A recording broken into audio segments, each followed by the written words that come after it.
Alors, petite actu concernant Niantic qui a banni presque 1 million de tricheurs en un an à peine sur Pokémon Go.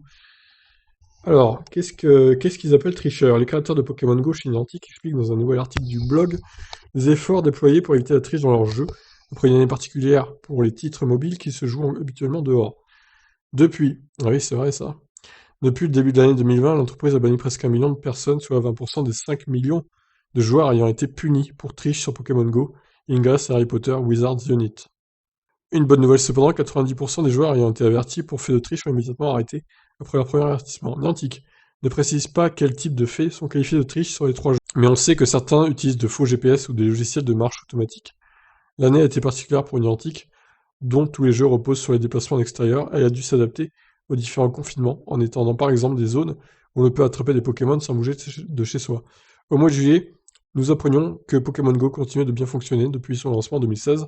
Le jeu a engrangé plus de 3,6 milliards de dollars, donc 445 millions durant la première moitié de 2020. Ah bah c'est rentable hein, les Pokémon. Hein. Moi j'aime bien ce jeu, je trouve ça sympa. Bon, le manga en lui-même, j'ai jamais regardé, je trouve ça un peu gamin. Je suis pas fan, j'ai jamais été fan de Pokémon en règle générale, mais le jeu j'aime bien, je trouve que ça fait plus sérieux. Et il y a une espèce de compétition avec les XP pour avoir le plus d'XP possible, etc.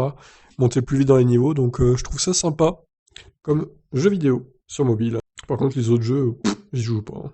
Il y a vraiment que Pokémon Go auquel je joue. Effectivement, les trucs de triche, oui, il y a le Fly, ça s'appelle le Fly. En gros, tu utilises un faux GPS pour te téléporter dans des destinations, avoir des Pokéstops, etc., ramasser des Pokémon, des objets, etc.